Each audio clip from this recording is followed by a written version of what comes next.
é o primeiro espetáculo que a companhia faz direcionado à religião, incrível que pareça. Embora seja uma companhia denominada Companhia de Dança Afro, Sim. mas o nosso forte sempre foi a dança afro-contemporânea, que é mesclar um pouco da dança moderna com as danças de tradições africanas, né? E dentro das tradições africanas estão os orixás, mas eu nunca deixei isso óbvio nos outros 6 espetáculos. E quando surge o convite para esse desafio, eu te confesso que eu fiquei pensando, porra, mas será que é isso que eu vou fazer? Porque eu tenho um conceito de arte, que a arte tem o seu espaço e o culto tem o seu espaço. Eu não gosto de tirar a dança do culto para cima de um palco, por exemplo. Eu acho uma coisa que não tenha nada a ver uma coisa com a outra, a não ser a energia mesmo que emana. Então, para construir esse espetáculo, o que foi preciso primeiro? Primeiro um corpo de baile, né? E como um corpo de baile? Como é que nós vamos formar um corpo de baile? A gente faz uma audição e durante a audição tinha uma banca de meninas que já faziam parte da companhia, que ficavam analisando quem seria o bailarino que tinha o perfil de cada orixá. Então, assim, aquelas pessoas que foram escolhidas para ser aqueles orixás foram as pessoas que melhor se identificaram no movimento da dança, no momento da audição. Então, por exemplo, o rapaz que faz o Exu, o cara se transforma. Impressionante. Então, na audição, quando eu comecei a passar a dança de Exu, o cara que eu via, não só eu, foi uma coisa muito louca, depois quando a banca se sentou para colocar, eu comecei a perguntar para a banca, quem é que você acha que deve ser o Exu? Cara, foi uma coisa inédita. Todos entraram no consenso que cada um daqueles eram as pessoas escolhidas para dançar aquele movimento. Então, na verdade, de uma certa forma, o movimento que escolheu eles. O movimento que escolheu, interessante isso. Interessantíssimo isso. O movimento que escolheu eles. E aí uma outra dificuldade que se tinha, quando foi começar na concepção da obra, era que as pessoas diziam, vamos botar roupa de Oxalá, roupa de orixá, roupa bonita. Eu falei, cara, eu não quero fazer isso. Então vamos vestir vocês com os movimentos dos orixás. Esse vestuário do movimento me interessa, mas o vestuário da roupa não me interessa. Até porque você vê que nenhum deles está identificado com a roupa, a não ser o elemento, que é uma espada do Ogum, um machado do Xangô. E o que identifica eles com o orixá é o movimento da dança. Então, para mim, foi muito interessante e muito curioso fazer essa obra. Não só por essa parte de elenco, por essa parte de figurino, por essa parte de movimento da dança, mas sim pelo lugar. Cara, porque fazer um trabalho daqueles, num lugar daquele, o movimento negro caiu em cima de nós, na primeira edição do evento. Eu fiquei sabendo, não chegou nos meus ouvidos, mas chegou um momento do ensaio e os bailarinos comentaram, professor, o senhor está vendo, está rolando nas redes sociais, estão falando contra nós estrearmos um espetáculo no lugar onde negros sofreram, não sei o que, não sei o que, não sei o que, não sei o que, não sei o que. Enfim, como eu costumo muito na minha vida enfrentar as coisas através da arte, né, e com a arte eu consigo explicar e falar tudo o que eu penso e tudo o que eu quero, eu compreendi, pessoal, não quero que ninguém de vocês brigam nas redes sociais, não falem nada, só lê e fica para vocês. Quando essas pessoas forem ao espetáculo, eles vão ver uma outra narrativa, porque as pessoas estão acostumadas a ouvir uma narrativa do homem branco, diante de uma pauta preta. E é muito diferente quando você escuta uma narrativa negra, de um povo negro, narrando a sua própria história. Muda muito, porque não é uma coisa de racismo que só o preto pode falar sobre o negro, não é nada disso. Eu quero dizer que só pode falar da dificuldade de quem é, por exemplo, se uma pessoa que é cega, só pode falar da dificuldade de como andar na rua para quem é cego. Eu não posso, porque eu enxergo. Então eu não tenho essa experiência, nem essa sensibilidade. Então, e é a mesma coisa com a cultura. O que aconteceu? As pessoas do movimento negro que foram assistir, que não foram todos, alguns não tiveram coragem de ir ainda, mas os que foram saíram chorando pela narrativa que nós construímos, pela a ressignificação do lugar que nós construímos. E aí entra muito a questão que você comentou antes, que é a função do espaço, performance e religião. Esses 3 ganchos é o que faz a beleza do espetáculo. Por exemplo, eu não consigo ver aquele espetáculo em outro lugar. Por mais que o elenco seja bom, que a concepção coreográfica seja maravilhosa, mas fora daquele lugar eu não consigo enxergar. Já levamos esse espetáculo para uma cidade perto de São Leopoldo, deixa eu me lembrar. Uma cidade quente no verão, cara, ali perto, deixa eu me lembrar o nome daquela cidadezinha. Campo Bom. Campo Bom. Levamos para um teatro, esse espetáculo não funcionou. Não é a mesma coisa. Então é muito interessante quando a gente vê a fisionomia das pessoas no lugar, que muda muito, as pessoas vão se transformando o rosto das pessoas. Eu como eu não danço, eu vou para lá só para analisar a plateia, né? Para analisar o que as pessoas pensam, como as pessoas olham. Então, é muito interessante você ver, porque as pessoas no primeiro momento, não vai acreditar, mas as pessoas no primeiro momento elas pensam que vai ser um culto religioso. Quando sai um anúncio na TV, nas redes sociais, as pessoas me ligam. Tem que ir com roupa típica? Dá para tomar passe? Não tem nada disso. Eu falo, não tem passe. Se quiser ir com roupa típica, pode ir com roupa típica. Você vai com roupa que você quiser. Mas não é um culto religioso, é uma apresentação artística. Então as pessoas se confundem muito quando a gente comenta dança dos orixás. E o bacana dessa obra que eu vejo é fazer com que as pessoas imaginem que seja um culto e quando chega lá é um espetáculo artístico e sai encantado. Porque eu acho que fazer arte, o papel da arte no mundo, né, é você sintonizar as pessoas de uma herança, de uma etnia, de um povo que veio para um lugar forçado, que refez a sua cultura, porque essa cultura que nós estamos apresentando, que é em cima da religião do Batuque, a pesquisa em cima do Batuque, não é a mesma religião de matriz africana que existe na África. Tá. Já é uma coisa brasileirada. Né? Que veio sofrendo que a cultura veio com os negros, mas quando chegou aqui sofreu uma miscigenação de cultura e de religião que se tornou um batuque, mas não é a mesma religião de matriz africana da África. Então isso também é um ponto interessante de a gente comentar, né? Das pessoas perceberem também. Então assim, e algo muito interessante nessa transformação dessa 9ª edição, a gente fez 9 vezes isso, cara. Então assim, a primeira edição, tu não tem noção, porque cada lugar, porque quando começa o espetáculo as pessoas estão em cada ponto, né? Cada personagem em cada ponto. Então depois da primeira edição a gente fez uma avaliação, quando a gente faz todas as edições a gente faz uma avaliação. A primeira, porque ali dentro daquele espetáculo ninguém era da religião africana. Um era católico, outro era evangélico, outro maioria, cada um, ninguém era. Ninguém participava. Esse que eu achei bacana também. E na avaliação, a menina que ficava na beira do arroio dizia assim, quando eu estava parada, parecia que tinha sempre alguém conversando comigo no arroio. E quando eu fui embora, parece que a pessoa me chamava para não deixar ela sozinha dentro do arroio. E a pessoa que estava no bambuzal disse que toda hora escutava assobios atrás do bambuzal. Então, pro elenco foi uma experiência maravilhosa, né?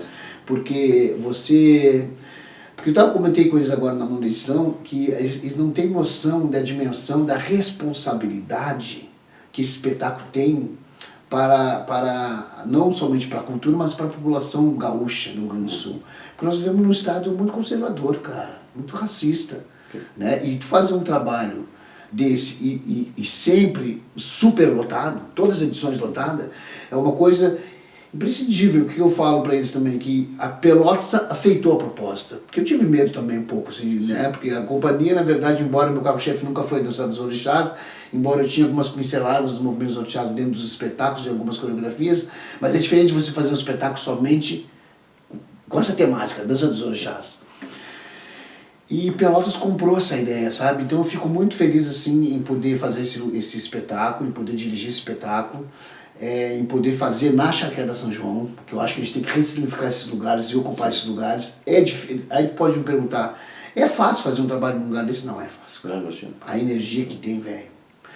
E tu não tem noção, quando cada vez que eu assisto eles dançando naquele lugar, eu fico vendo vários pretos junto ali na... Cara, tem uma energia. É uma coisa incrível. E a estreia do espetáculo foi no dia 13 de maio, velho. A estreia do espetáculo, no dia 13 de maio de 2017. E chovia muito dia 12, choveu a noite toda. E dia 13 parou de chover. E acabou o espetáculo, a chuva voltou. E nós fizemos um espetáculo, não porque foi o caso foi o dia da abolição da escravatura brasileira, não. A gente fez dia 13 de maio com propósito de homenagear os pretos velhos, que dia 13 de maio se comemora os dias dos pretos velhos dentro da religião da Umbanda. Então por isso a estreia foi, né? E por isso nós temos sempre 3 datas, que é 13 de maio, esse ano não deu para fazer porque 13 de maio era uma segunda e puxamos para o dia 12. Outra data que é a Semana do Turismo, que eu acho que é muito legal nós começar a deixar claro para as pessoas que Pelotas é uma cidade muito burguesa, né? E quando você fala em Semana do Turismo, o que parece? Os centros históricos do centro, algum baile de cultura de etnia branca, e nunca a cultura negra é relevância. Né? Nunca tem um valor a cultura negra. E eu falei, não, então nós vamos colocar a cultura negra também dentro da semana de turismo, para poder se dar de conta que o negro também contribuiu para a construção da cidade. E a outra construiu a cidade. Construiu a cidade. Se não fosse negro, não teria tudo isso, cara. Não teria nada. E não só na cidade. Eu sou uma pessoa que às vezes eu sou meio... Às vezes eu tenho umas ousadias em dizer que se não tivesse negro, o mundo não existiria, velho. O negro construiu todo o mundo, todos os países teve mão escrava negra. Todos os países do mundo. E a outra data é em novembro, que eu acho que é o 20 de novembro, que é uma data talvez que mais se celebra a contribuição do negro no Brasil, né?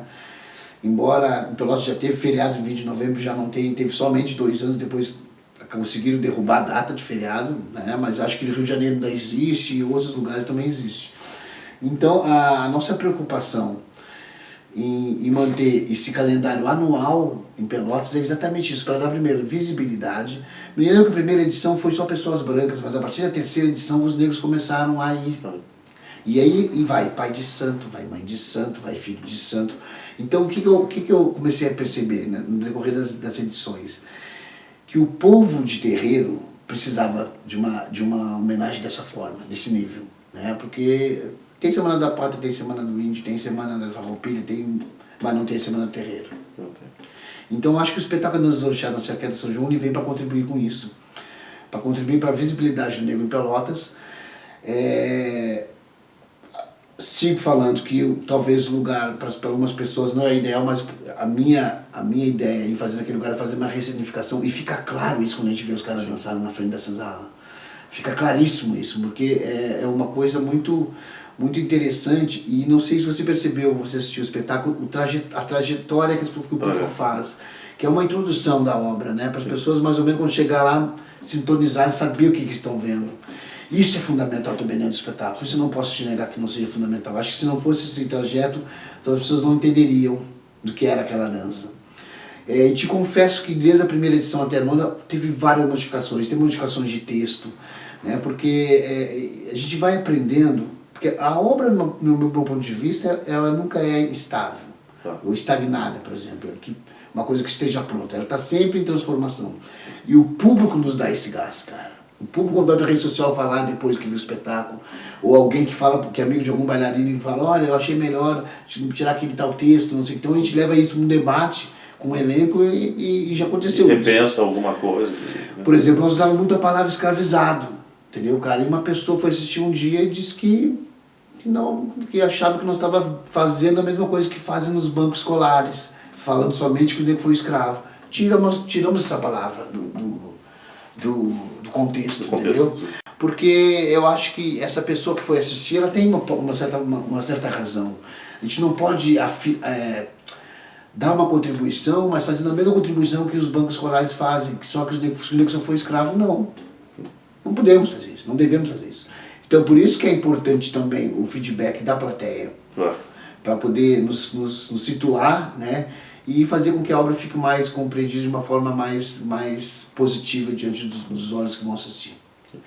E pensar assim, né, eu estava comentando, acho que um exemplo que eu acho legal de fazer a comparação, né, eu estava acompanhando a Festa Preto Velho, e comentei isso com o Cícero, até essa história, e a gente estava discutindo, porque justamente veio em pauta algumas críticas que as pessoas fizeram por ser um espaço de sofrimento e dança, e foi exatamente eu vejo que está bem a par, né, do que o pessoal tem falado e tal. E algumas pessoas, né? Algumas pessoas que depois começaram a mudar, porque eu comecei a mostrar o conteúdo do que foi gravado e começaram a, ficou aquela coisa meio em cima do muro, entendeu? Meio em cima do muro. Eu achei legal, eu te ver quando a pessoa tem um preconceito sem ver. Mas então, cara... Uma vez que participa... Isso é uma coisa muito louca que tem, não só em Pelotas, mas no Brasil todo. As pessoas, elas rotulam as coisas sem assistir, né?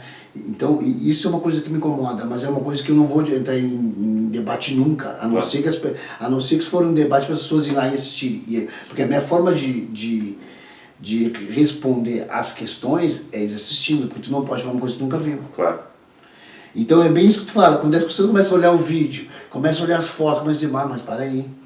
Então nós vivemos num mundo de hoje muito preconceituoso, mas não preconceituoso de você, de preconceito mesmo, Sim. né? Não sei se tu me entende o que eu estou dizendo. A política brasileira é um exemplo claro disso. Exato. Né? Que da ignorância, a pessoa não tem noção do que fala, mas ela acha que pode opinar sobre. Exatamente. Então eu acho muito. Eu sou uma pessoa de Pelotas, tá? Então assim, eu me criei em Pelotas, morei em vários lugares e retornei para cá em 2000.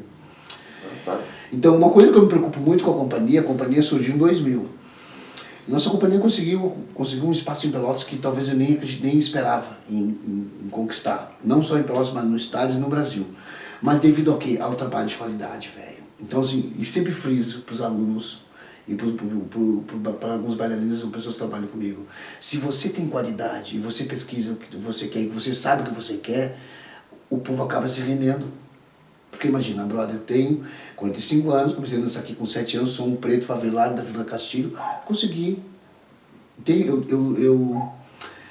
Como posso dizer, eu circulo em todas as classes sociais de Pelotas, velho, tranquilamente, sempre respeitando, desde o mais pobre ao mais rico. Mas tendo sempre uma postura de que eu sei o que eu estou fazendo, que eu sei o que eu quero, sei de onde eu vim e sei para onde eu quero chegar. Então, às vezes, as pessoas, nesse trajeto, elas vacilam. Então, nós que somos pobres, eu sempre falo isso para meus filhos, eu tenho 2 filhos e sempre falo isso para eles, que o que nos mantém diante de qualquer situação é o teu caráter. Você ter um caráter e o respeito pelo próximo. Pois se você tiver essas 2 combinações, não tem quem fale mal de ti, não tem que porta que se feche, porque você acaba conquistando. Então eu posso dizer para ti assim, não sei se as pessoas gostam do espetáculo das Orixás, mas pelo menos respeitam.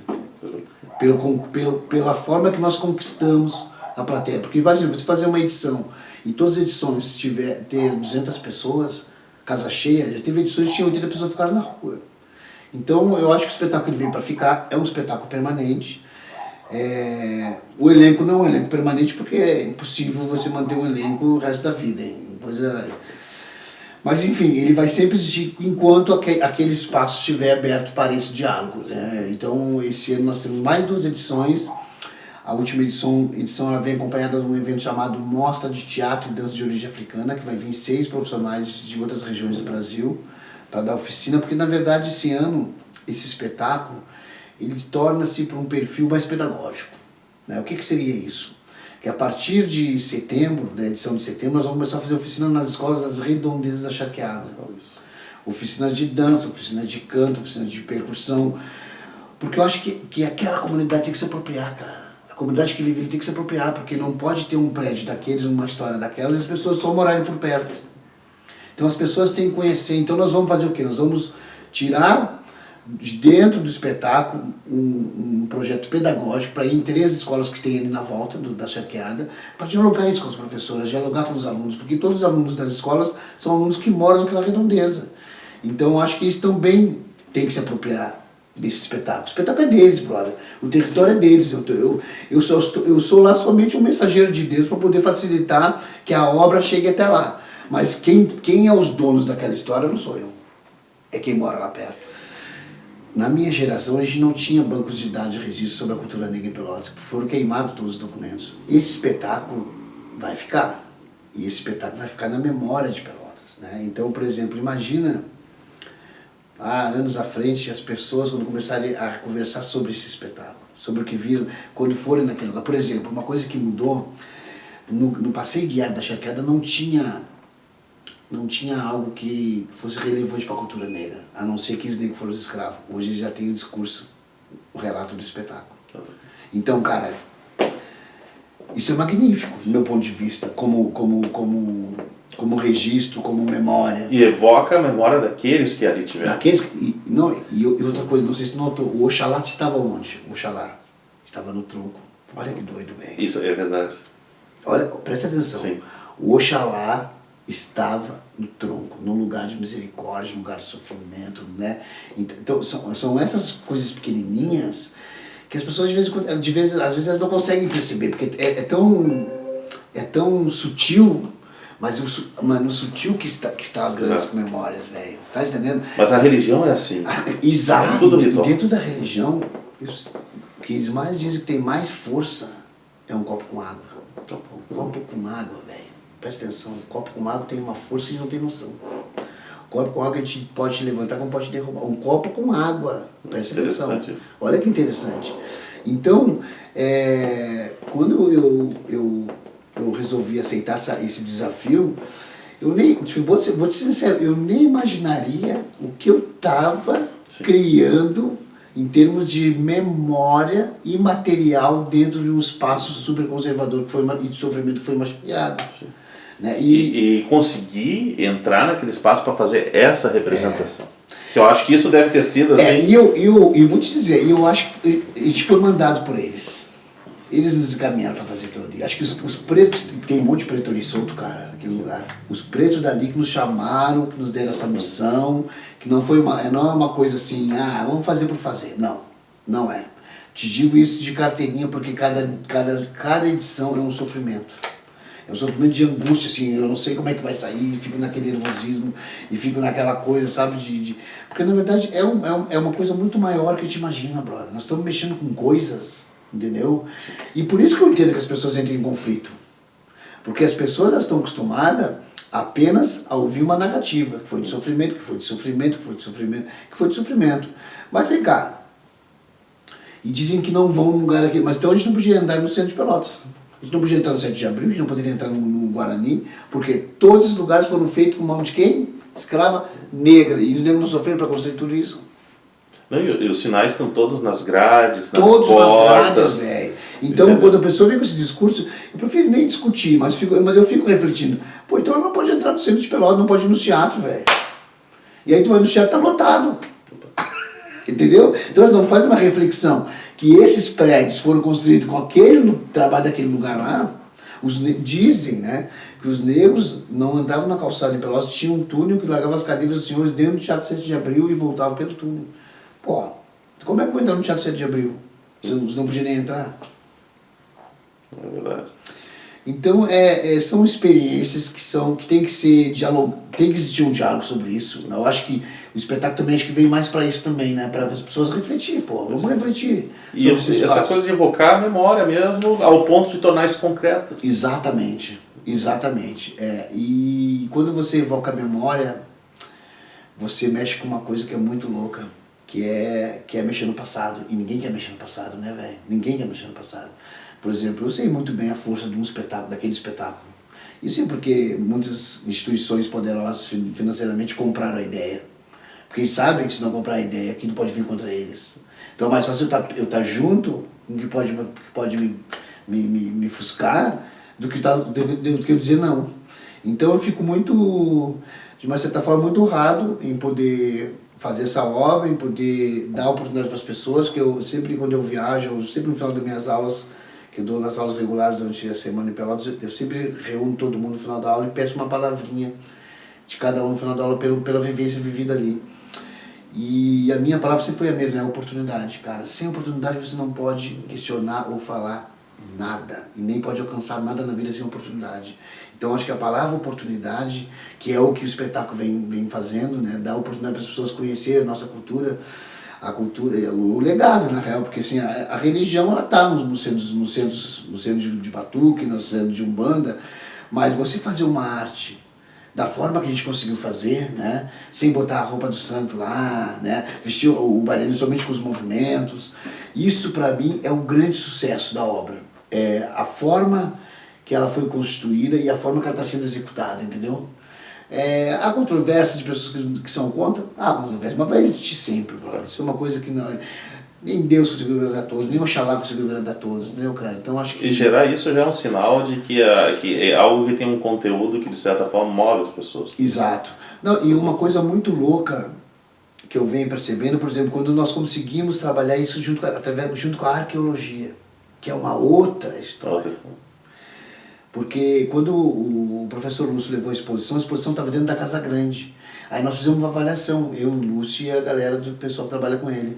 Eu falei, nós entramos no consenso que parecia que o pessoal estava numa galeria, ficava todo mundo mudo. Eu falei, cara, não tá tendo contribuição, não tá tendo link. O espetáculo com a exposição, vamos botar a exposição para a rua, vamos botar dentro do roteiro, vamos botar dentro do texto. E aí mudou, velho. Mudou. Mudou. E mudou até para nós bailarinos, entendeu? Porque as pessoas... Se eu tinha uma reunião com um professor federal e o rapaz comentou para mim, por que não fizer uma parceria com o pessoal da dança? Mas eu acho que as categorias no Brasil e no mundo são muito separadas. Tu quer da dança junto com dança, quer da arqueologia... Cara, todo mundo tem que se entrelaçar porque tá tudo ligado, velho. Mas, por exemplo, olha que louco isso, cara, né? Nós estamos dançando num lugar onde escavaram, onde acharam esse elemento. Por exemplo, estamos fazendo um espetáculo novo, chama-se Ogum. Por quê? Porque escavaram um assentamento para Ogum dentro da charqueada. O que é um assentamento? É uma proteção de Ogum, uma ferramenta de Ogum. Estamos fazendo um espetáculo para lançar em novembro que fala sobre essa peça. Então os bailarinos vão ser arqueólogos e bailarinos ao mesmo tempo em cena. Então olha que lindo isso, cara. Olha que coisa mais simbólica em termos de arqueologia, de memória, de movimento, de resgate. Então eu acho que as áreas estão entrelaçadas. Acho que essa coisa de separar as áreas para mim não funciona. Eu acho que está cada vez mais. Acho que o cinema faz parte da dança, a dança faz parte do cinema, como faz parte da fotografia, como faz parte da história, como faz parte da geografia. Enfim, está tudo englobado, está tudo. É como no caso da dança, ela dando um significado e tornando concreto aquele significado daquele objeto. Daquele objeto. Não, e o objeto dando força para o movimento. Exato. Porque, cara, é muito... interativo, é uma interação. Assim, porque é uma coisa muito louca. Quando o bailarino entende o que é arqueologia, o cara dança, brother, com uma certeza do que ele está fazendo. Né? Porque não é simplesmente um dançar somente para movimentar o corpo. Não. É um dançar, um corpo pensante, que está ali fazendo um link, e ao mesmo tempo a arqueologia cresce quando esse movimento vai para a cena. Então, cara, é uma coisa muito doida, assim, que a gente pode passar a noite conversando, claro. Porque é muito, muito interessante. E que legal que a partir da quarta edição, foi quando o Lúcio chegou junto conosco, vai trabalhar junto, eu comecei a ver a arte de uma outra forma, velho. Então isso é maravilhoso. Eu acho que as mesclas, né, das áreas são, se o homem soubesse como é interessante isso, como é importante para te compreender de uma forma melhor, estaria tudo muito mais mesclado. Sim. E eu acho que justo esse, eu acho, é um dos elementos, como a gente falado no início, que eu acho que faz a grande diferença, e no meu ponto de vista foi o que eu observei no espetáculo, é que tu fica entre um link do que a pessoa imagina, do que ela pensa e do que é real. Exato. Então tu fica transitando entre, ora, será que é ritual, será que não é ritual, será que é dança, será que não é dança? Isso é performance ou o cara está realmente ocupado? Está ocupado, exatamente. É uma transição entre o que a pessoa percebe e o que ela acredita. E quando, legal você comentar isso, porque quando chega nesse ponto, a gente vê como o intérprete, que é o bailarino, consegue executar de uma perfeição, porque a pessoa fica em dúvida. Sim. Se está ou não está. Né? Eu particularmente achava que todos eram de religião. Ah, não, ninguém é de religião, cara. É impressionante, porque a performance ninguém de religião. É incrível. O rosto, o cara que faz a família evangélica, imagina. A pressão do cara em casa pra fazer isso. O cara tá desde a Tem uma foto que eu tirei do rosto dele, tu viu que ele tá assim, tu vê nitidamente. O Exu, o cara é católico, o cara é de São Paulo. Vem estar estudando dança, o cara é católico. A Iemanjá, evangélica. Cara, é uma coisa muito louca. Então ninguém do elenco tinha uma ligação com a religião africana. E como é que os caras conseguem interpretar? É incrível, é o lugar, tem muito. Tem tudo a ver, cara. Tem coisa ali que ninguém está notando e está acontecendo. Por isso que eu digo que evoca. Eu acho que tá para uma coisa também. O lugar é muito evocativo. O lugar, cara, o lugar. E na frente da senzala, né, velho? E tu sente, cara, tá arrepio. Me lembro e me arrepio, porque foi uma coisa assim, uma experiência. Uma coisa interessante. De todo o elenco, os únicos que são da religião são tamboreiros, os percussionistas, os ongãs. Todos eles. Aquele mais velho começou a tocar na terreira da minha mãe com 7 anos. O cara hoje tem 50. Ele é pai de santo. Os outros são da família dele, começaram a tocar pequenininho também. E os caras tocam pra caralho, velho. Eu vi, demais, fora do comum. Aí tu entende a seriedade dele. A seriedade deles. E ele entende o que está acontecendo. Exato. Como religioso, como pessoa, ele entende que aquilo ali é um momento. Ele está com outra visão. E tu vê na postura dele, como ele se porta, todo momento ele entende que ele. Pelo menos me pareceu que ele interpreta como algo sério. Bem isso. Ele não tá vendo como uma arte cênica. Exato. arte Só. tá? Ele entende que os orixás vêm. Os orixás estão ali. Eles estão ali. Ele entende que a presença orixaria é real, tu entende? A evocação. Que eu fico emocionado assim, que vocês que estão fazendo esse trabalho, que através desses registros, né, que a nova geração vai saber sobre a cultura pelotense. Então, assim, é fundamental isso que vocês estão fazendo, cara. Quando o Cícero me solicitou para fazer essa filmagem, eu falei, cara, primeiro que eu acho que a arte não é minha, né? A arte é nossa.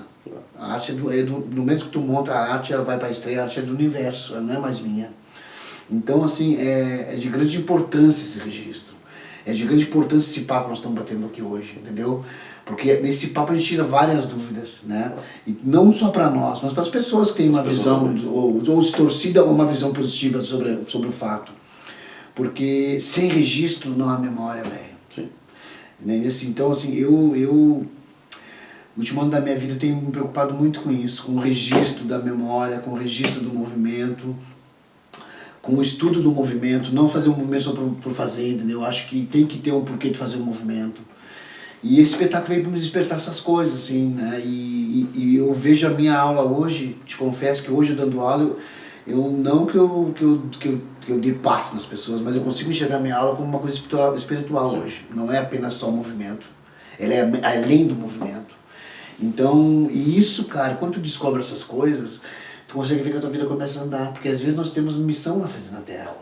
Então eu te agradeço em nome de toda a equipe de vocês, o Glênio, Cícero, né, e você que está aqui, enfim, a gente agradece muito a presença de vocês no espetáculo, a gente agradece muito esse empenho de vocês, você que não mora em Pelotas, vem uma vez por semana, que está aqui 8 horas da noite de uma sexta-feira, que poderia estar fazendo uma outra história, que está engajado com isso, porque eu acho que o que falta também muito nas culturas de matriz africana no Brasil, pessoas sérias, pessoas que respeitem, não pessoas que façam a pesquisa para se oportunizar e ganhar uma grana lá na frente, não. Isso aí a gente está cansado, velho.